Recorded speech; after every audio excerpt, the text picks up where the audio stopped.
네. 어, 오늘 말씀은 여기까지, 여기서부터 우리가 이렇게 말씀을 보려고 합니다. 오늘은요, 미궁이라고 하는 아름다운 궁전이라고 하는 이제 곳에 들어온 크리스찬에 대해서 오늘 말씀을 나누는데요. 이 아름다운 궁전이라고 하는 것은 무엇을 말하고 있는 거냐면은 바로 이제 교회 생활에 대한 얘기입니다. 교회 생활, 이 교회가 어떠한 곳이며, 교회 생활은 어떻게 하는 것인지, 우리가, 교회를 다니고 있지만, 교회가 얼마나 중요한지 잘 모르는 경우가 너무 많고요. 교회를 통해서 하나님께서 우리에게 하고자 하시는 것이 어떠한 것인지를 오늘 말씀을 통해서 같이 나눴으면 좋겠습니다. 크리스천은요, 아름다운 궁전, 미궁이라고 하는 곳으로 그가 들어왔는데요. 오늘 말씀 나누기 전에 먼저 한번 말씀을 같이 읽어보겠습니다. 우리 성도님께서 말씀 한번 읽어주시겠어요? 네. 형제들아, 내가 너희를 위하여 이 일에 나와 아볼로를 들어서 본을 보였으니 이는 너희로 하여금 기록된 말씀 밖으로 넘어가지 말라 한 것을 우리에게서 배워 서로 대적하여 교만한 마음을 가지지 말게 하려 함이라. 네. 여기 보면은 이제 그 사도 바울이 고린도 교회에게 하는 말이요. 기록된 말씀 밖으로 넘어가지 말라라고 이렇게 부탁을 하고 있습니다. 기록된 말씀이라고 하는 것이 기록된 말씀이 뭡니까? 이게 바로 성경을 말하는 거죠. 우리 신앙생활은요, 항상 성경 중심이 되어야 되고 성경 밖으로 넘어가지 말아야 됩니다. 오늘 이 크리스찬이요, 이제 그 들어올 때 이 어떻게 들어왔었냐면은 여기에 사자 두 마리가 이렇게 있었잖아요. 사자 두 마리가 있는데 요 사이로 정확하게 이렇게 왔습니다. 이 크리스찬이 올 때 문지기가 하는 말이 좌측으로도 가지 말고 우측으로 가지 말고 똑바로 가면 된다고 그렇게 얘기를 했어요. 우리의 그 믿음 생활이라는 게 뭡니까? 우리가 하나님 말씀에 기록된 대로 좌측으로 가지도 말고 우측으로 가지도 말고 뭐든지 이 중용을 지키고 적당하게 우리가 이 어떠한 그 절제하는 것도 필요한데 어떤 사람은 예수님을 잘 믿겠다고 해놓고 너무 우측으로 가가지고요. 이 극단적인 그 신앙이 되어버려서 그것이 본인은 굉장히 잘 믿는 것 같지만 사실은 잘 믿는 것이 아니라 잘못 가고 있는데도 불구하고 그것이 옳다고 생각하는 사람이 있습니다. 그것을 우리는 우측에 너무 빠진 사람이라고 할 수 있고요. 이런 사람들은 결국에는 나중에는 문자 중심주의로 너무 가요. 너무 문자로 가면은 나중에는 이게 이제 교리 중심이기도 하지만 이게 이제 신앙이 죽습니다. 또 하나는 어떤 사람은 너무 좌측으로 가가지고 이거는 신앙이 아니에요. 종교 혼합주의도 아니고 이게 기독교인인지 아닌지 모를 정도로 이렇게 가는 완전히 좌측으로 너무 치우치는. 그래서 우리 신앙생활은 기록된 말씀 밖으로 넘어가지 말고 그래서 결국에는 우측으로 가느냐 좌측으로 가느냐의 문제는요. 이 무슨 문제입니까? 해석을 어떻게 하느냐의 문제예요. 성경을 어떻게 해석하느냐. 여러분 이단들도 우리 성경 비슷한 거 가지고 있습니다. 물론 여호와 증인은 자기들이 성경을 또 따로 번역을 해가지고 자기들에 맞게 그렇게 해놨지만은 대부분 이단들이요 다 우리가 가지고 있는 성경 가지고 어떻게 합니까? 이 해석을 엉터리로 하는 거예요. 해석을. 어떤 식으로요? 좌측으로 해석하거나 너무 우측으로 해석해가지고 하나님 말씀이 뭡니까? 스피릿 그 정신에서 벗어나도록 그렇게 해석을 하니까 이 하나님 말씀을 배척하게 되는 거죠. 자, 그래서 이 우리가 신약 성경에서도 보면은 두 종류의 사람들이 있었어요. 그 당시 유대인들에게 하나는 사두개인이라고 있었고요. 또 하나는 바리새인이 있습니다. 사두개인은 어떤 사람입니까? 천사도 없다, 천국과 지옥도 없다, 성경도 오직 모세 오경만 성경이고 나머지는 아니다 해가지고 성경을 부인해요. 이런 사람들은 대표적으로 뭡니까? 이 사람은 이성주의자, 현실주의자, 자유주의자예요. 그러니까 이 사람들에게 있어서 소망은 하나님 나라가 아니에요. 자기들 잘 먹고 잘 사는 거에 모든 것이 초점이 맞춰 있죠. 또 한쪽으로는 바리새인이에요. 그래가지고 수많은 그 세세한 디테일한 이 정결법, 안식일은 이렇게 지켜야 되고 정결법은 이렇게 하는 거고 그렇게 해가지고 자기들도 못 지키면서 남에게는 지키라고 강요하면서 그걸로 권력을 세워가지고 다른 사람 볼 때는 참 믿음 좋은 것 같은데 사실은 바리새인이에요. 이거는 극단적인 우파가 될 수가 있죠. 우측에 있는 사람. 그래서 하나님의 말씀에 가장 중요한 것은 예수님이 뭐라고 했어요? 성경의 정신이 뭐냐? 말씀과 문자와 정신 이 두 가지가 적절하게 잘 균형을 맞아야 되는데 이 균형을 상실할 때 정신만 강조하면은 자유주의로 가고 문자만 강조하면은 바리새인과 같은 이 극단주의로 가게 되는 것입니다. 때문에 우리가 어떠한 상황에서든지요, 우리가 변함없이 주님을 의지하고 변함없이 주님을 따라가야 됩니다.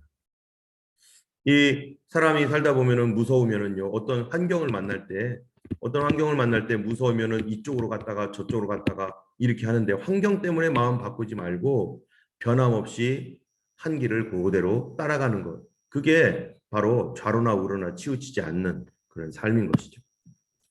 자, 이제 크리스찬이 드디어 미궁 아름다운 집이라고 하는 그 집에 왔습니다. 이 집은 무엇을 상징한다고 했죠? 바로 교회를 상징합니다.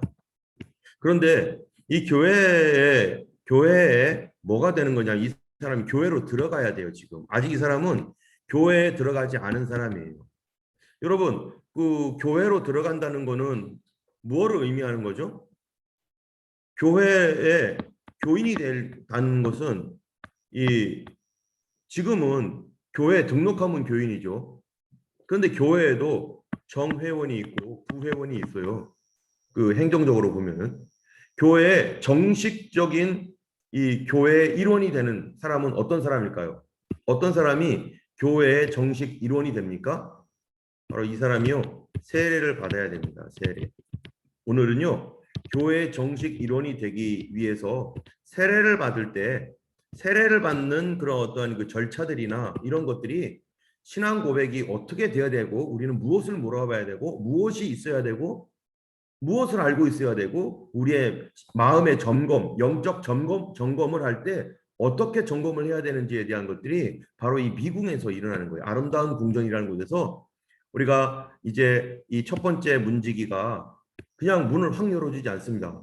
여기 미궁이라는 그 아름다운 집에 오니까 어서 오세요. 수고하셨습니다 하고 문을 확 열어주는 게 아니라 이 사람이 일단은 점검을 합니다.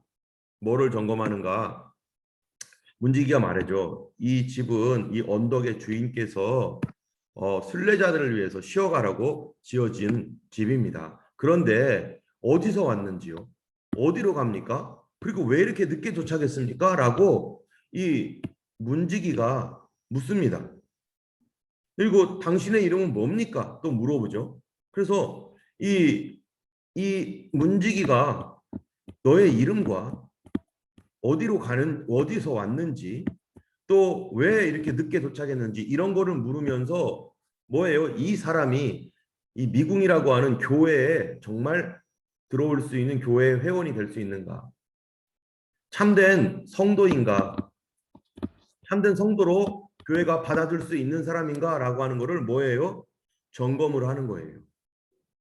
크리스찬의 과거, 현재, 그리고 그의 소망, 그의 장래에 대하여 물어봐서 이 사람이 과연 정말로 그렇게 할 수 있는 사람인가라고 하는 것들을 이제 점검을 합니다. 그 점검이 바로 세례라고 할 수 있습니다. 세례.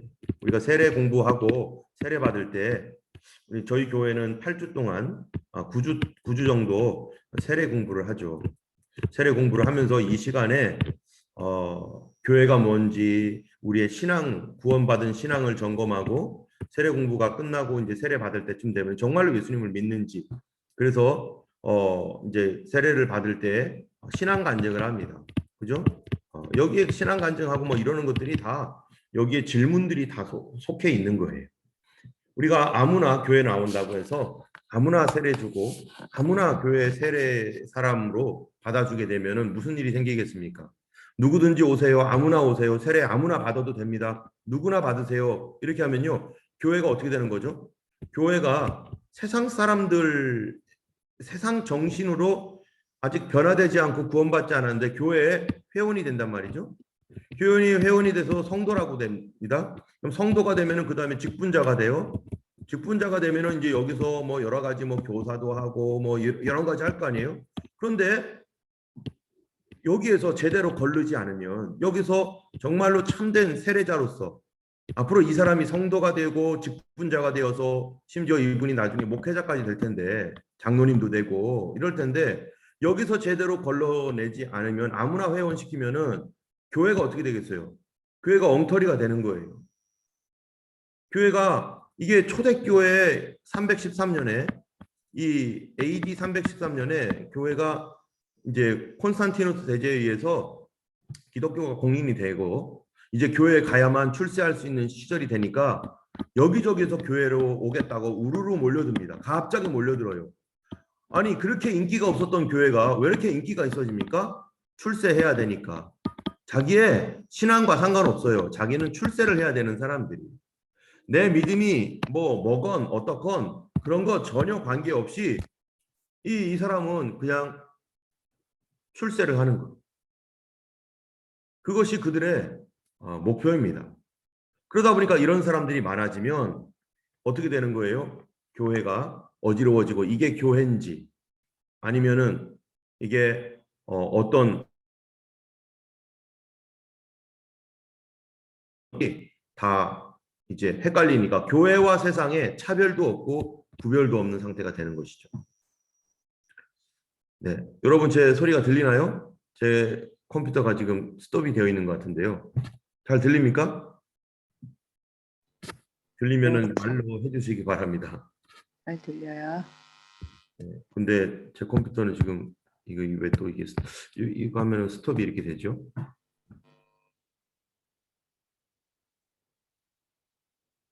지금 스톱이 돼가지고요. 이게 지금 잠깐만요.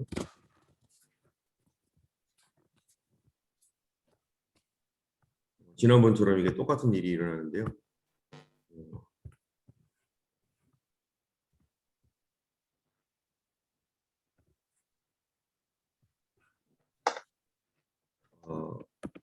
서지임사님께서 지금 그입니다. 그래서 이제 교회가 세례를 받을 때 누가 세례를 받아야 되며 어떻게 세례를 줘야 되는지 이것을 너무 스트릭트하게 하면 안 되고 너무 브로드하게 해도 안 되고 이 교회 이제 앞으로 직분자로 가야 될 이런 그 처음에 들어온 이 성도들을 잘 감당을 해야 됩니다. 종교개혁 때는요 이게 너무 스트릭했던 팀도 있었고요. 너무 브로드하게 했던 그런 사람들도 있었었는데 종교개혁 당시에는 그 세례에 관하여서 어떤 문제가 있었었냐면은 이 울리 쯔빙글리라고 하는 이 사람이 스위스의 종교개혁자였었습니다. 스위스의 종교개혁자였었는데 이 스위스의 종교개혁을 하다가 울리 쯔빙글리와 함께 했었던 그런 사람들이 몇몇이 있었어요. 그 사람들을 우리는 나중에 아나바프티스트 처치라고 아나바프티스트 사람이라고 하는데 이 사람들은 뭐라고 했냐면은 이 제세례파라고 얘기합니다. 제세례파. 이 제세례파의 이 사람들은요. 우리가 어린이 세례, 아기, 유아 세례 있죠? 유아 세례. 유아 세례 주면 안 된다. 이 아이들을 뭐를 안다고 걔들에게 유아 세례를 주느냐. 그래서 어렸을 때 유아 세례를 받았던 사람들은 다시 받아야 되고 아이들에게 유아 세례 주면 안 된다라고 그렇게 외쳤던 사람들이에요. 왜 그러면 그 사람들은 그런 외침이 있었냐면은 세례 이코르 그 당시에는 환경적으로 시민권이었기 때문에 그렇습니다. 여러분 시민권 따기가 얼마나 어렵습니까? 그런데 이 교회가요 세례를 주면 그러면 나라에서는 시민권을 줬어요. 그렇기 때문에 교회는 세례를 어린 아이들에게 세례를 주는 것이 어렸을 때부터 천주교에 들어가지 않고 곧바로 천주교인이 어렸을 때부터 곧바로 천주교인이 되도록 카톨릭이 되도록 그렇게 아주 그냥 작정을 하고서 아예 천주교인으로 살도록 그렇게 처음부터 세례를 주고, 나라는 그러면은 시민권을 주는, 그래서 세례와 시민권이 신앙과 정치가 서로 연결이 돼 가지고 서로 왔다 갔다 하는 이런 상태였기 때문에 교회가 과연 정치와 연합되어 있으면 되느냐? 그러면 안 된다. 그리고 세례, 어린 아이들은 아무것도 모르지 않냐? 그런 아이들이 부모님의 어떠한 이 신앙으로 아이에게 세례를 주는 것이 과연 성경적이냐라고 하는 논쟁이 있어가지고요. 그래서 세례를 받지 않으면은 시민권이 박탈되니까 그 당시에는 여기에 대한 이 아나바티스트라고 하는 이 사람들은 유아 세례에 대해서 저항을 했던 콘라드 그레벨이나 펠릭스 만체 이런 사람들은 이거 잘못됐다 하고서 저항을 해가지고 결국 그들이 떨어져 나가서 아나바티스트 제세례파가 됐습니다. 이 사람들이 주장한 것은요, 뭐냐면 마가복음 16장 16절을 가지고서 서로 논쟁이 됐어요. 마가복음 16장 16절을 우리 사모님 한번 읽어주세요. 믿고 세례를 받는 사람은 구원을 얻을 것이요 믿지 않는 사람은 정죄를 받으리라. 네, 여기 말씀 속에서 믿고 세례를 받는 사람은이라고 되어 있지만 영어로는 whoever, 누구든지라고 하는 말이 들어가 있어요. 누구든지 믿는 사람들은 세례를 받을 것이다. 그렇게 얘기하는데 이 아나바티스트 처치를 갖고 있는 이 사람들은 이 누구든지 믿고 세례를 받는 사람은 구원을 얻으리라라고 하지 않았느냐. 그런데 이 누구든지가 과연 어린이, 아기들, 예수님을 아직 알지도 못하는 어린이와 아기들이 포함되느냐? 여기 누구든지 믿고라고 하는 말이 있지 않냐? 믿고가 뭡니까? 자기가 믿어야 돼요. 자기가 믿고 그러면 신앙 고백을 해야 돼요. 그래서 자기가 믿고 신앙 고백을 해야 세례를 주는 거지. 자기가 믿지도 않는데 신앙 고백을 할 수는 없지 않냐. 그러므로 어린 아이들의 세례는 줄 수 없다. 이런 해석을 한 거예요. 여러분 해석이라고 합니다. 해석. 이런 해석을 한 거예요. 그 당시는 왜 이런 해석을 했느냐면은 바로 시민권 이꼬르 세례, 이게 서로 연결이 돼 있기 때문에 세례 이꼬르 시민권. 그러면 천주교 교인이 어떻게든지 처음부터 아예 되도록 어디 가지도 못하도록 꽉 이런 식으로 조여매었기 때문에 이거에 대하여 이거 옳지 않다라고 하는 의미로 믿는 사람들이 구원을 받았는데 어린 아이들이나 이런 사람들은 아직 믿음이 없다라고 해서 그들에게 세례를 주는 것은 합당치 않다, 이렇게 말을 합니다. 자, 그런데 또 다른 성경에는 이런 말씀이 있는 거죠. 우리 서지민 사님께서 한번 읽어주세요. 이르되 주 예수를 믿으라. 그리하면 너와 네 집이 구원을 받으리라 하고 주의 말씀을 그 사람과 그 집에 있는 모든 사람에게 전하더라. 그 밤 그 시각에 간수가 그들을 데려다가 그 맞은 자리를 씻어주고 자기와 그 온 가족이 다 세례를 받은 후. 네. 자, 여기 보면은 사도 바울이요, 이 빌립보 감옥에서 있었을 때 그 사도 바울이 하나님의 놀라우신 은혜로 거기서 감옥에서 나왔습니다. 그러니까 이 간수가 어떻게 합니까? 그 간수가 이제 사람이 도망갔으니까 이젠 죽어야겠다. 자기는 큰일 났다. 이걸 책임져야 되는데 해가지고 자결을 하려고 죽으려고 할 때 이 사도 바울과 그 전도 일행이 나타나면서 죽지 말라고, 그리고 그 사람 우리 여기 있으니까 걱정하지 말라고, 죽지 말라고 하니까 이 사람이 너무 고마워가지고 이 사람들을 자기 집으로 데려갔어요. 사도 바울 일행을. 그러니까 사도 바울이 거기서 말을 하는 거예요. 주 예수를 믿으라. 그리하면 너와 내 집이 구원을 얻으리라. 이 사람은 내가 어떻게 해야 구원을 얻겠습니까? 이렇게 물어본 거거든요. 그 구원이라고 하는 것이 이 사람은 이 문제를 어떻게 해결해야 되느냐 이런 거일 수도 있었죠. 그런데 사도 바울은요, 주 예수를 네가 믿으면 너와 네 집이 구원을 받을 것이니까 예수님을 믿어라. 그러니까 그날에 그 사람들이, 이 간수가 그들을 데려다가 그 맞은 자리를 다 씻어주고 자기와 그 온 뭐예요? 가족이 다 세례를 받았다.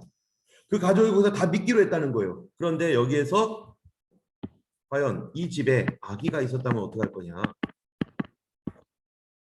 이 집에 아기가 있으면 이 아기도 세례를 줘야 되느냐 말아야 되느냐? 성경에서는 아기가 있느니 없느니 이런 얘기는 없지만 가족이 다 세례를 받게 했지 않냐. 그래서 어린 아기들에게도 얼마든지 세례를 줄 수 있다. 구약에 뭐예요? 구약의 할례는 이 부모님의 신앙으로 어린 아이들에게 세례를 줬지 않느냐. 그러므로 이 세례가 할례는 아니지만 그러나 아기에게도 부모님의 신앙으로 세례를 줄 수 있다. 라고 이 쯔빙글리나 이런 사람들은 종교개혁자들은 그거를 인정했습니다. 그런데 아나바티스트라고 하는 제세례파 사람들은 우리 인정할 수 없다. 자기 입으로 고백하지 않는 그런 세례는 다 무효다. 다시 받아야 된다. 라고 해가지고 이것이 논쟁이 돼가지고 결국 쯔빙글리와 함께 있었던 사람들이 분리되어서 나갔습니다. 우리 교회는 어떻게 합니까? 우리 교회는요. 유아 세례는 우리가 하지 않습니다. 다만 어린 아이들이 자기의 신앙으로 나 예수 믿고 싶습니다. 라고 할 때 아이들이 자기 입으로 고백할 수 있을 때 세례를 줘요. 그런데 한국 교회는요. 14살인가요? 16살인가요? 그때 되어야지만 세례를 줘요. 아이들이 초등학교, 유치부 이런 아이들도 자기 신앙 고백하는 거는 아직까지는 그 아이들이 못한다. 그러니까 이 아이들은 아니고 좀 성인이 어느 정도 청소년은 돼야 된다 해가지고 이거는 그냥 성경에도 없어요. 그냥 정한 거예요. 교회법으로.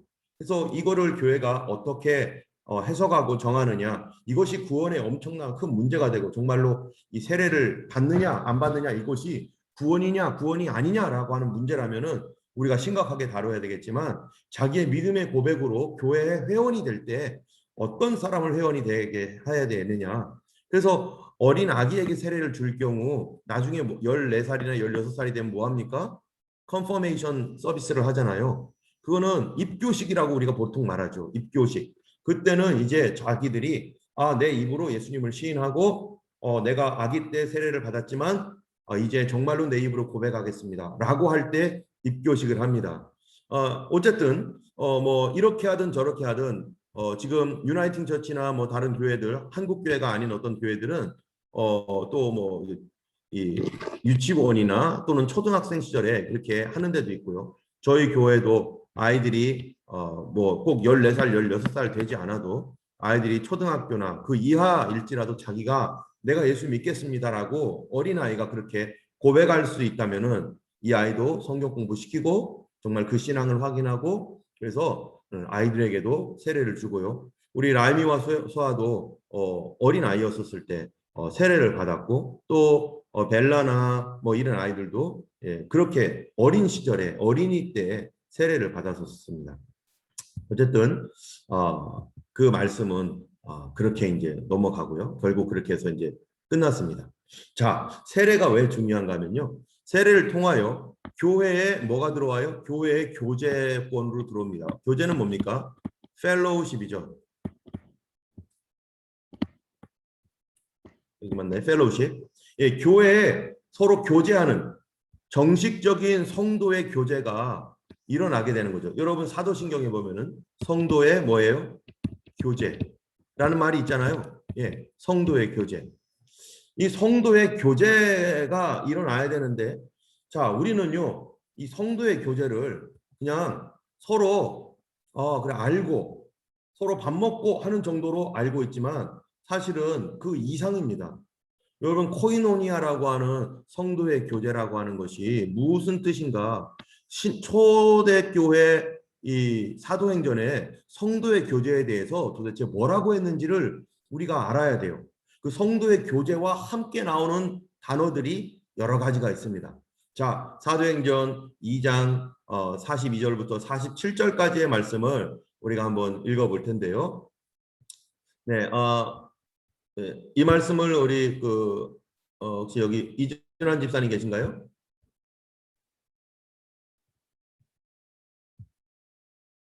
네, 이준환 집사님께서 한번 읽어주시겠어요? 그들이 사도의 가르침을 받아 서로 교제하고 떡을 떼며 오로지 기도하기를 했습니다. 사람마다 두려워하는데 사도들로 말미암아 기사와 표적이 많이 나타나니 네, 있는 사람이 다 함께 있어 모든 물건을 서로 통용하고 또 재산과 소유를 팔아 각 사람 필요를 따라 나누어 주며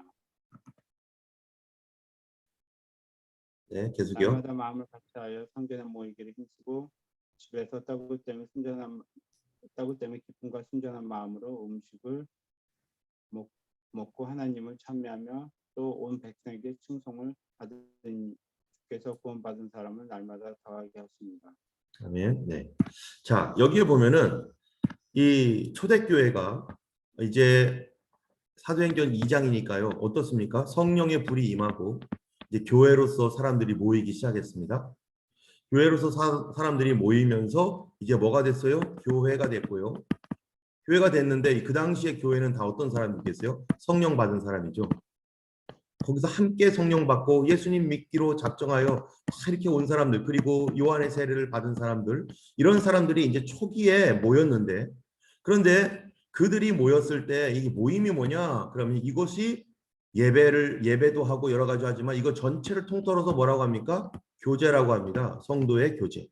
이들이 이제 우리가 같은 예수님을 믿는 성도들로서 성도의 교제를 하게 되는데, 성도의 교제가 어떤 것인가 라고 하는 것이 최초로 나타난 것이 바로 오늘 사도행전 2장 42에서 47절 말씀이에요. 이게 진짜 성도의 교제다라고 하는 거예요. 자, 성도의 교제를 보니까 우리가 여기에 있는 아까 오늘 읽었던 이 말씀을 간단하게 어떻게 하냐면 우리가 이렇게 이것 구분을 이렇게 할 수 있습니다. 자,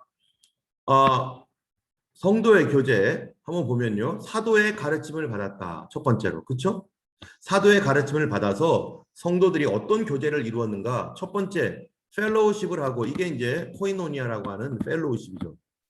펠로우십을 하고 교제를 하고, 여기에 교제를 한다라고 하는 이 말을 할 때 이 교제가 가장 먼저 나왔는데, 이 교제가 포함하는 것이 다 이만큼의 내용이 교제가 포함이 되는 겁니다.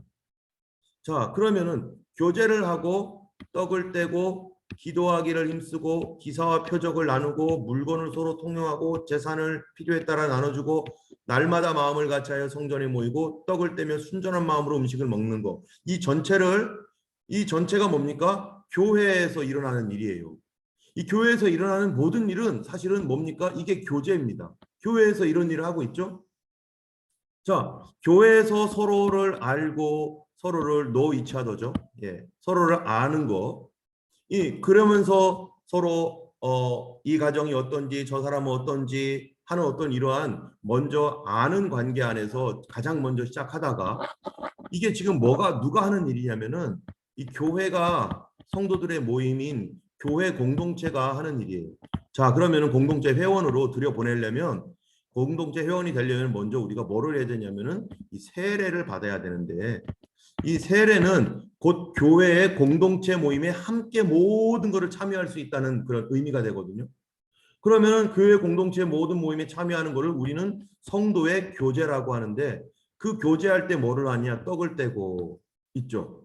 떡을 떼는 게 뭡니까? 이게 지금 성찬을 같이 나누는 거죠.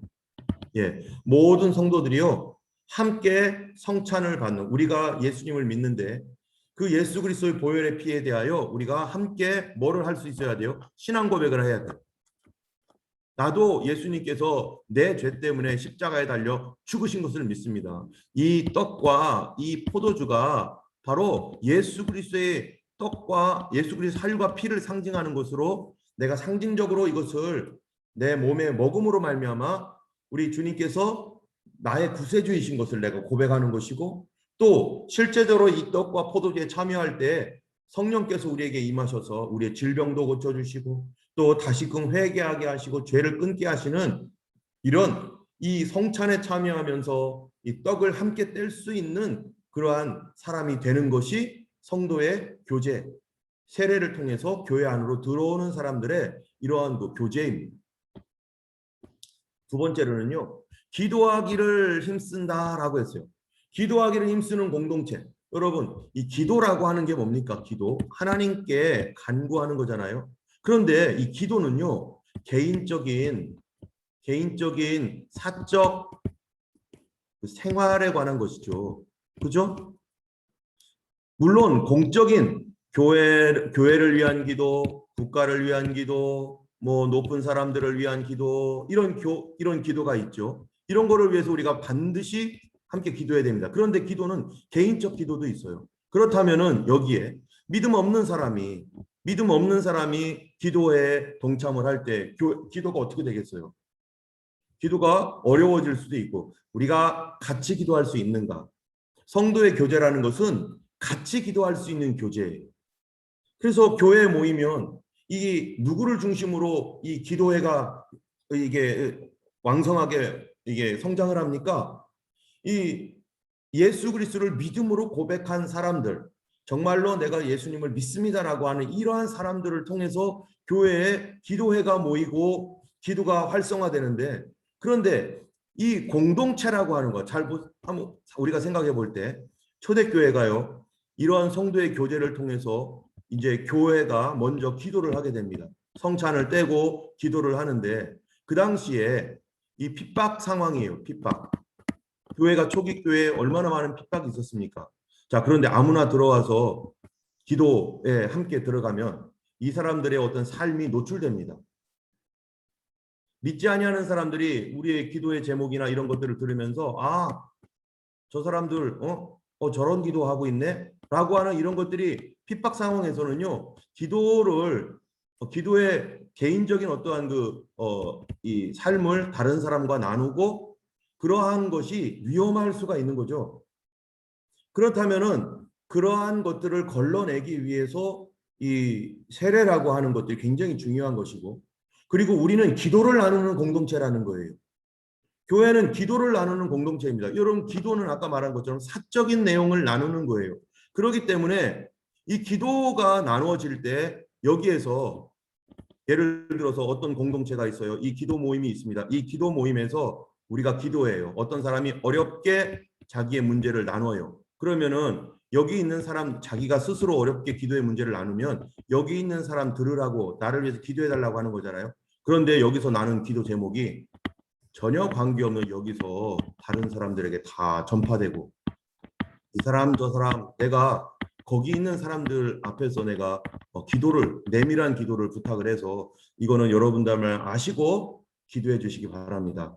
이거 만약에 다른 사람이 알게 되면은요, 어려워집니다. 이러면서 힘든 가운데서 자기의 사정을 알아주고 비밀한 가운데 기도를 부탁을 했는데, 이 안에 있는 멤버 중에 어떤 사람이 이 기도를요, 다른 사람, 너만 알고 있어? 너만 알고 있어? 하고 좀 말을 전파해 가지고요, 이 사람한테는 기도지만 이거를 밖으로 내보낼 때는 기도가 아니에요. 이거는 가십거리가 돼버려요. 이거는 비밀을 누설해 버리는 거거든요. 여러분이 어떤 사람에게 기도를 부탁을 했는데, 그 기도가 나는 기도 부탁을 한 건데 이거를 다른 사람들이 다 알고 있어. 말을 전파해 가지고. 여러분, 이런 공동체가 되면요, 교회는 끝입니다. 기도회는 더 이상 기도를 나눌 수가 없어요. 만약에 여기서 나왔던 기도가 다른 사람에게 전파돼서, 심지어 내 아내, 내 남편, 내 아이들에게도 말하지 말아야 될 것들이 있잖아요. 그런데 그거를 훌러덩 그냥 아무렇지도 않게 얘기를 했는데, 그 얘기가 말을 타고서 이 사람 저 사람 퍼지면은 이상하게 되는 거죠. 그러면 다시는 그 기도회에서 기도 제목 못 나눕니다. 그러면 기도 제목을 못 나누는 기도회가 무슨 기도회예요? 기도 제목을 나눌 수 없는 기도회가 무슨 기도회가 되겠습니까? 여러분, 우리가 화요 기도회를 지금 10년 이상 이렇게 가지고 왔어요. 매주 화요일마다 이렇게 모여서 기도할 때 우리가 여기서 정말로 중요시 여겼던 것 중 하나가 뭐겠어요?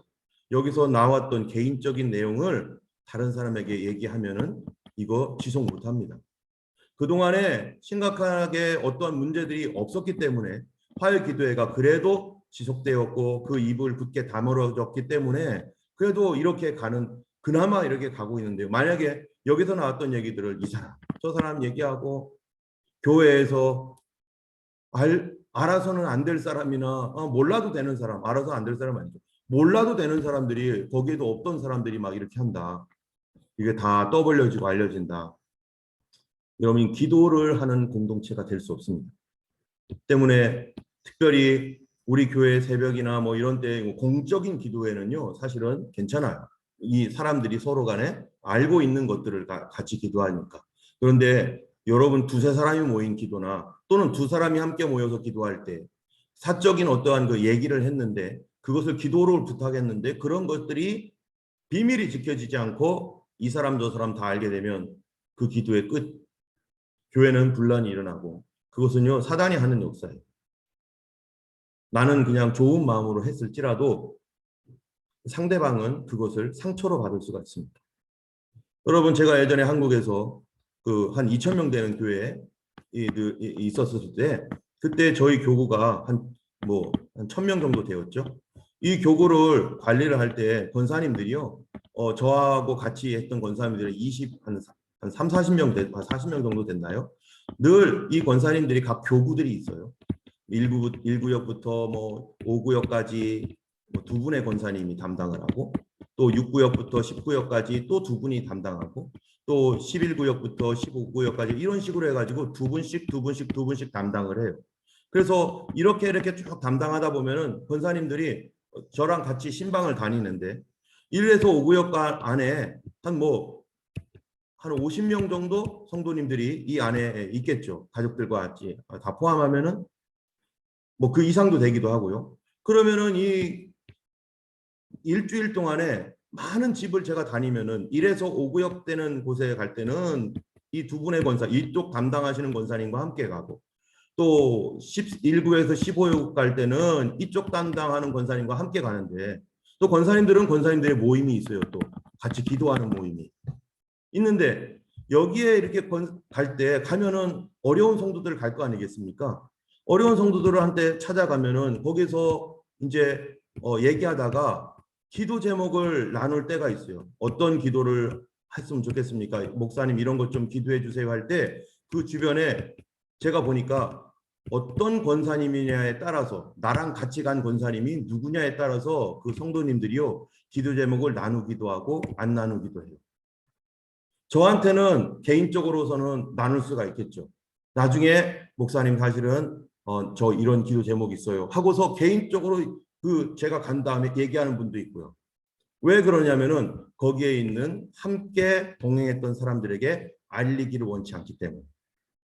여러 가지 이유가 있죠. 그분들까지는 내가 알기를 원치 않는다. 목사님만 알았으면 좋겠다. 라고 하는 사람도 있고 어떤 사람들은 이분들에게 얘기했을 때 이게 혹시나 밖에 나가면 우리 안에 있는 이것이 아니라 다른 사람에게 나가면 자기는 너무 난감할 수 있기 때문에 과연 이거를 얘기할까 말까 이게 분명히 나갈 수도 있기 때문에 그래서 여기서 못하는 거. 또 어떤 분들은 이거를 본인들만 알고 있어야 될 것들을 이런 권사에 와가지고요 서로 막 얘기하다가 실수로 말도 하기도 하고 그러면 이게 어떻게 자기에게 돌아가기도 하고 이것 때문에 가장 이 교회 안에서 이 어렵고 또 이게 해결하기 어려웠던 것이요 이 기도 제목 나누다가 상처받았어요 사람들이. 그래가지고 어떤 분이 하고 가면은 아예 말을 안 해요. 그분하고는 갈 수가 없어요. 그러다 보니까 이 교회가 뭐냐면은 이 기도하는 공동체인데 교회가 이 기도하는 공동체에서 우리 기도회에서 우리 안에서 일어났던 일들은 절대로 밖으로 내보내면 절대로 안 됩니다. 개인적으로 누군가하고 어떤 기도 제목을 나눠서도 이거 다른 사람한테 얘기해도 괜찮은 것이 있고 얘기하면 안 되는 것이 있는 거죠. 입이 무거워서 그거를 나누면 안 돼요. 그렇게 되지 못할 때 기도회가 끊어지면은 그 다음부터 그 교회는요 기도가 죽는데요. 공적 기도밖에는 못해요. 그러면은 삶을 나눌 수가 없어요. 삶을 나누지 못하는 그룹, 삶을 나누지 못하는 교회, 삶을 나누지 못하는 성도의 교제, 이거는 죽은 교제가 되는 거예요. 이게 엄청 중요합니다. 기도하는 공동체가 되도록 하기 위해서는 뭐를 해야 돼요? 모든 사람들이 그 기도의 비밀을 철저하게 지켜줘야 돼요. 이 사람 저 사람에게 그 기도했던 내용들 다 얘기하면요. 그거는 교회를 무너뜨리는 것입니다. 또 네 번째로는요. 성도의 교제가 있어요. 성도의 교제는요. 기사와 표적을 나눕니다. 간증이죠. 간증. 간증도 우리가 들어서 정말 은혜로운 간증이 있고 또 어떤 경우는 그렇지 않은 간증도 있죠. 어쨌든 이 기사와 표적도요. 이러한 간증을 나누는 것도 우리가 다른 사람에게 일어났던 일들을 정말로 이미 알려진 것이라면 나눌 수가 있지만 이런 거 다른 사람에게 얘기해도 괜찮겠는지 이런 것들은 적어도 이렇게 좀 확인을 해봐야 될 거고 또 다른 사람에게 믿음을 이렇게 격려하는 것이라면 나눌 수 있죠. 그러나 이거를 다른 사람이 들어서 참 이 믿음이 연약한 사람들 같은 경우 야, 예수 믿었더니 이렇게 어려운 고난을 받고 저렇게 승리했네. 승리한 간증이죠. 그런데 어떤 사람은 야, 이제 초신자들 같은 경우 야, 예수 믿으니까 저렇게 어려운 일을 당하는구나. 승리했다는 거에 초점보다는 어려운 일을 당했구나라고 하는 것에 초점을 맞춰서 들으면 오히려 초신자들에게는요. 그 많은 그 어려움을 겪었던 그 일들이 어떤 경우에는 거기에 초점이 맞춰져서 낙심하게 되는 그런 일들이 있을 수가 있죠. 그래서 우리가 무슨 얘기를 하더라도 이 사람들에게 좋은 얘기, 올바른 얘기, 사람들에게 이 사람에게 이런 얘기를 할 때 과연 믿음이 성장하는가? 이 사람이 과연 이런 얘기를 할 때 이 사람에게 유익한가? 이런 것들, 이거를 성경에서 뭐라고 말합니까? 이거를 바로 덕이라고 합니다. 덕스러운 신앙. 우리가 다 할 수 있죠. 그러나 덕스러운 신앙. 기도도 덕스러운 기도 될 수 있도록 해야 되는 거죠. 자, 여기까지는요. 우리가 일반적으로 알고 있는 교재입니다. 여기까지. 그런데 그 다음번에서부터 보세요. 그 다음번에 있는 내용 두 가지가 우리에게 있어서 과연 이런 교재가 있는지 뭐냐면은 물건을 서로 통용하고 재산을 필요에 따라 나눠주고 초대교회는요 이것이 있었다는 거예요.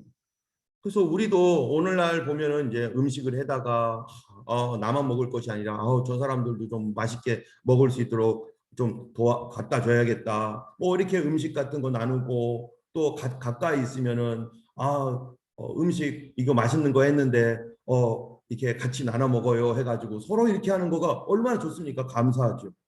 그런데 여기를 넘어서 재산을 필요에 따라 나눠주고 지금 초대교회는요 성도의 교제가 어디까지 가는 거냐면은 물건을 통용하고 재산까지 나눠주는 공동체로 가고 있어요.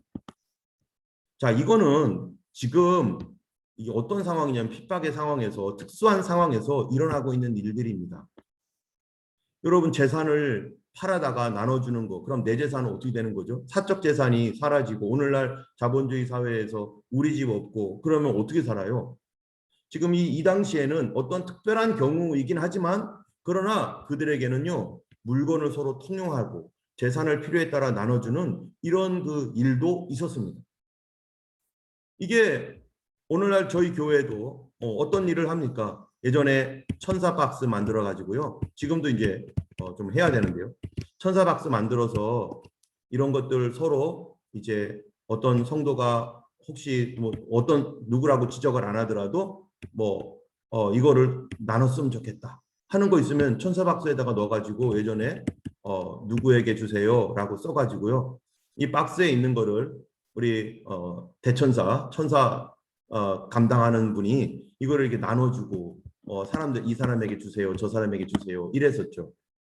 이제 제 생각으로는 지금 이제 새롭게 8월이 되면은 이제 천사 게임이라고 하는 우리가 늘 해왔던 거를 다시 좀 해야겠다고 생각이 되는데요. 물건을 서로 통용하고 심지어는요 여기다가 재정까지 돈까지 넣어놓고 이거 누구에게 주세요 하는 경우도 많이 있었어요. 누가 했는지 절대 밝히면 안 되는 거지만 여기에 필요한 재정을 이 사람에게 이게 필요하겠다고 가지고요 여기다 넣어가지고 누구라고 밝히지도 않고 박스에다 놓고 그렇게 사람들에게 자기 밝히지 않고 보내는 경우도 많이 있었는데 이게 바로 성도의 교제가 그냥 떡을 떼고 기도만 하고 뭐 간증하고 하는 게 아니라 실제로는요 이거가 되는 거죠. 그리고 날마다 성전에 모여서 떡을 떼며 이거는 이제 음식을 먹는 거죠. 음식을 먹는 것까지 가는 것. 여러분 유명한 본 회퍼라는 목사님이 있습니다. 이 본 회퍼라고 하는 목사님은 우리가 여러분 잘 아는 대로 선한 능력, 주 선한 능력으로 안으시네 그 크신 팔로 날 붙드시네 이 찬양 우리가 많이 불렀었죠. 그 찬양을 지은 저자입니다. 이분은 히틀러 당시에 이 고백교회라고 하는 고백교회 이론으로 히틀러 잘못했다. 그래서 이 히틀러를 대항하여 싸운 양심적인 목사님이에요. 그 양심적인 목사님이 쓴 책이 있는데 성도의 교제라고 하는 책이 있습니다.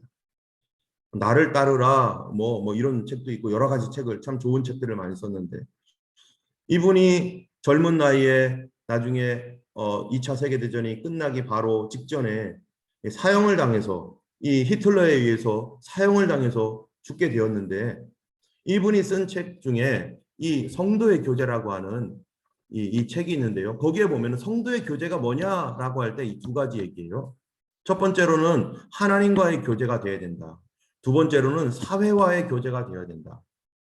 하나님과의 교제가 제대로 된 사람은 반드시 이 사회가 뭡니까? 교회를 가리켜서 교회가 사회와 교제해야 된다고 하는 건데 이거를 작게 말하면은 성도들과의 교제, 우리 이웃과의 교제가 되어야 된다. 하나님과 교제가 되는 사람은 이웃과의 교제로 당연히 나가게 돼 있다. 이렇게 됩니다. 그렇죠? 하나님을 사랑하고 그다음에 뭐예요? 내 이웃을 사랑하라 이렇게 가잖아요. 이게 하나님의 뜻이죠. 그래서 성도들의 어떤 우리가 교회 안에서의 교제라고 말하는 것은 하나님과의 교제. 아까 하나님과의 교제는 어떤 겁니까? 기도 교제죠. 하나님과 기도하고 예배드리고 찬양하면서 영적인 교제와 사회와의 교제, 사회 봉사죠. 사회 봉사. 이웃과 나누는 것, 성도들끼리 서로 사랑하는 것. 그래서 그 내용이 이 세 가지를 얘기해요. 세 가지. 요 세 가지가 어떤 겁니까? 예, 우리 성혜경 성도님 한번 세 가지 한번 읽어주시겠어요? 이웃을 위해 자신을 포기하는 활동, 남을 위한 기도, 하나님의 이름으로 서로 죄를 용서.